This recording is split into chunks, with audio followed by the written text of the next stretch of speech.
สุขสบายดีพี่น้องหมอปลายทุกคนเนาะมาพบกับปริศนาภาษาโปรแกรมเก่าเนาะกันในมื้อนี้สิมาแนะนำวิธีการส่งข้อมูลเนาะผ่าน Gmail เนาะโดยที่ว่าเหมาะสำหรับผู้ที่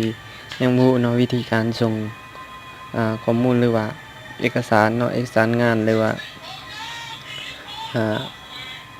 รูปภาพต่างๆเนาะหรือว่าสิ่งที่สำคัญเนาะคือในการส่งอีเมลนี่เนาะก็สิมีความสำคัญแก่ผู้ที่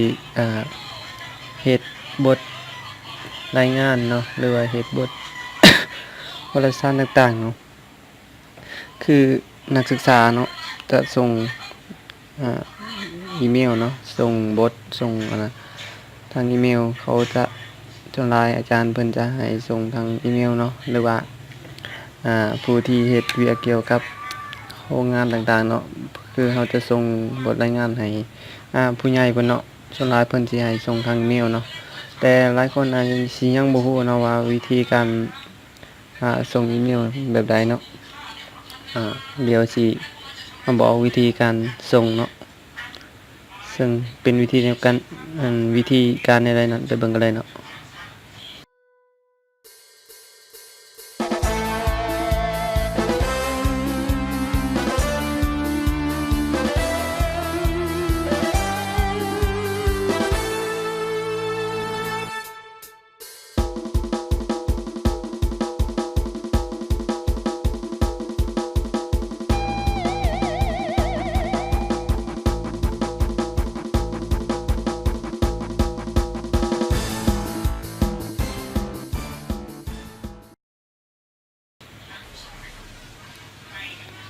โอเคเนาะภายหลังที่เข้ามาเนาะคือเฮากล่าวคร่าวๆไว้เนาะว่าวิธีการส่งข้อมูลทางอีเมลเนาะคือก่อนอื่นเนาะเฮาต้องมีอีเมลเป็นของตัวเองก่อนเนาะถึงจะสามารถสร้างได้เนาะซึ่งก่อนอื่นเนาะให้ทุกคนเชื่อมอินเทอร์เน็ตเนาะถึงคอมพิวเตอร์ก่อนเนาะก่อนที่จะแล้วเข้าไปที่ Google เนาะ Google แล้วพิมพ์คำว่าหรือว่าผู้ใดที่มีหน้าตาของ Google ไปสิเนาะก็เข้าไปตัวนี้ก็ได้เนาะ Gmail นี่เนาะมันจะเขียนว่า Gmail แล้วก็ YouTube Facebook อย่างนี้เนาะกดคำผู้ใดที่สร้างแล้วเนาะก็กดเข้ามาตัวนี้ก็ได้เนาะแล้วมันก็จะลิงก์เข้าไปข้อมูลเฮาเลยเนาะแต่ว่าถ้าสมมุติว่าผู้ที่ยังบ่ฮู้เนาะว่าสมมุติว่าผู้ที่บ่มีเนาะนี่บ่มี Gmail นี่ก็ให้ทุกคนพิมพ์เอาเนาะพิมพ์คำว่า Gmail เนาะแล้วก็ Enter เนาะเมื่อเข้ามานะนี่ก็คลิกเข้าไปตัวแรกนี่เนาะมันเขียนว่าGmail เนาะหรือผู้ที่บ่ทันมีอีเมลเป็นของตัวเองเนาะก็สามารถสร้างได้เนาะแต่ของเรานี่สร้างได้แล้วก็คือเข้ามาตัวเองเนาะเข้ามาสร้างตัวแดงเนาะหลังจากนั้นมันก็จะให้ใส่ชื่อใส่นามสกุลแล้วก็ อีเมลของเราเนาะอีเมลที่จะเป็นเดี๋ยวเป็นของเราเองนะเนาะแล้วแต่ผู้ที่จะตั้งเนาะให้มันเป็นไปได้เนาะคือของเราตั้งแล้วก็ใส่รหัสผ่านเนาะใส่รหัสผ่านคือหยังเนาะใส่รหัสผ่านคือรหัสที่เราจะเข้าออกระบบของอีเมลเป็นของเรานะให้ทุกคนตั้งนะเนาะแล้วมันก็จะให้ยืนยันหลังจากนั้นเราก็ถัดไปเลยเนาะคือเวลาอันนี้เฮาบ่ได้ทันตั้งรหัสอิหยังเนาะมันก็บ่จะให้ถัดไปเนาะแต่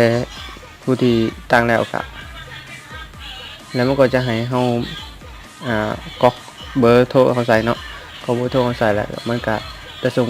รหัสเขาโทรศัพท์มาเนาะแล้วเขาก็กรอกรหัสใส่แล้วมันก็จะเข้าอีเมลเนาะตัวนี้เฮาสิขามไปเนาะเพราะว่าเฮาบ่ได้มาสอนตัวนี้ก็คือเขาจะมาสอนวิธีการส่งเนาะส่งไฟล์เอกสารเนาะผ่านอีเมลเนาะก็คือเข้าไปตัวแรกเนาะ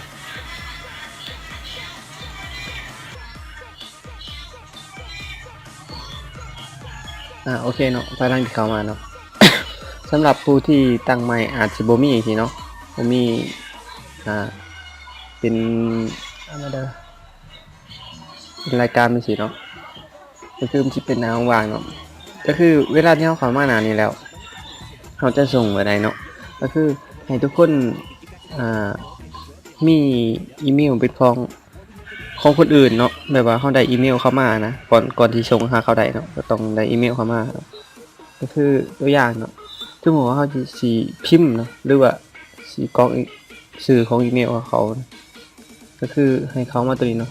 ไม่บวกนี่เนาะแล้วหลังจากนั้นมันจะให้เราเขียนชื่ออีเมลของเขาใส่เนาะชื่อที่เป็นอีเมลของเขานะแล้วกรอกใส่เนาะกรอกใส่แล้วเขาก็เขียนเรื่องที่ว่า อธิบายเนาะว่าเขาเกี่ยวกับหยังหรือว่าบทรายงานบ่ว่าสิเนาะหลังจากนั้นเขาก็หลังจากพิมพ์สื่อพิมพ์นะเขาแล้วก็เขาไปเอาบทเนาะบทที่เขาสิส่งเนาะก็คือเขามาตัวนี้เนาะมันจะเขียนว่าแนวไฟล์เนาะยับมาทางส่งหน่อยหนึ่งเนาะถัดออกมาพัน3แถวที่3เนาะก็คลิกเข้าไปเนาะแล้วก็จะไปเลือกเอาเนาะเลือกเอาบทรายงานที่เราจะส่งให้เขานะตัวอย่างเนาะตัวอย่างบทรายงานบทตัวนี้เนาะเขาก็มีแต่ open เนาะแล้วหลังจากนั้นมันก็จะโหลดหน่อยหนึ่งเนาะแต่เราต้องพิมพ์ชื่ออีเมลเขาถึงเนาะถ้าพิมพ์บ่ถึงเนาะมันจะบ่ให้เราส่งบ่เนาะถ้าผิดตัวใดตัวหนึ่งเนาะก็คือต้องพิมพ์ชื่อของอีเมลของเขานะให้มันถึงแล้วก็บ่เรื่องเนาะแล้วหลังจากนั้นก็ส่งเนาะส่งไปเลยเนาะมันก็จะเป็นการสิ้นเนาะเวลาที่เขาส่งไปกับเจ้าก็คือถือว่าเป็นการสำเร็จเนาะถ้าเรา เอา บทเนาะแล้วก็ถ้าสมมุติว่าเราเคยส่งเนาะเคยส่งแล้วเราคือสมมุติไปสิเนาะเราก็สามารถคลิกเข้าไปได้เนาะคลิกเข้าไปน่ะอันนี้บทเขาที่เขาส่งตอบคืนให้เราเนาะถ้าสมมุติว่าเราอยากส่งคืนให้เขาเนาะถ้าสมมุติว่าเราเคยส่งให้กันนะมันจะเป็นสื่อมาเลยเนาะมันจะบ่ยากก๊อกอีเมลเขาเนาะเพียงแต่เขาไปตรวจสอบเนาะตรวจสอบมันก็จะลักษณะแบบคือเขากรอกกันสื่ออีเมลเขาที่แรกนะมันก็จะเป็นลักษณะแบบนี้ หลังจากนั้นก็เขามาแนบไฟล์เราเนาะแล้วก็เลือกเอาบทเนาะบทที่เราจะส่งให้เขานะบทตัวนี้เนาะนี่เนาะมันก็จะโหลดเนาะถ้าเขาเคยส่งให้กันอะไรกันมันก็จะง่ายเนาะโดยที่เขาบ่ต้อง บอกซื้ออีเมลเขาเลยนี่แต่เอาเขามาแนบไฟล์แล้วก็ส่งเลยเนาะก็คือตัวอย่างเนาะก็คือตัวอย่างมาส่งเนาะนี่เนาะมันก็จะได้เลยเนาะมันจะเขียนว่าส่งแล้วเนาะส่งของผมแล้วถ้าเราพิมพ์ซื้ออีเมลเขาบ่ถือเนาะมันจะได้แต่ว่ามันส่งไปได้อยู่แต่มันเตือนมาว่ามันเงียบไปเลยนะโดยที่มันบ่ได้บอกเขาเลยว่าส่งฮอดหรือบ่ฮอดเนาะถ้าเคยส่งให้กันก็เลยมันก็สิง่ายเนาะ อันนี้ก็เป็นที่เล็กๆน้อยๆเนาะมาแบ่งปันวิธีการส่งอีเมลส่งบทรายงานผ่านอีเมลเนาะหลายท่านอาจสิบ่ฮู้เนาะคืออีเมลนี่มันมีพอดีเนาะก็คือบัญชีของเราเนาะเวลาที่เราสร้างบัญชีเนาะมันจะง่ายเนาะเวลาที่เราใส่โปรแกรมหรือว่าเราตั้งแอปพลิเคชันต่างๆเนาะมันจะให้เรายืนยันอีเมลเนาะส่วนหลายเนาะมันจะเป็นบัญชีของเราถ้าเราจื้ออีเมลแล้วก็รหัสของมันก็สิง่ายเนาะเวลายืนยันเกี่ยวกับการติดตั้งหรือว่าลงโปรแกรมหรือว่าเฮ็ดช่อง YouTube เนาะก็ต้องได้ยืนยันอีเมลเนาะก็สิมีตอนนี้เนาะในการนำเสนอก็มีแต่ฝากกดไลค์กดแชร์เนาะกดติดตามเป็นกำลังใจให้เฮาในการเฮ็ดคลิปใหม่ๆต่อไปเนาะแล้วพบกันที่หน้าเนาะฝากกดไลค์เป็นกำลังใจกันเนาะก็ขอบใจสบายดี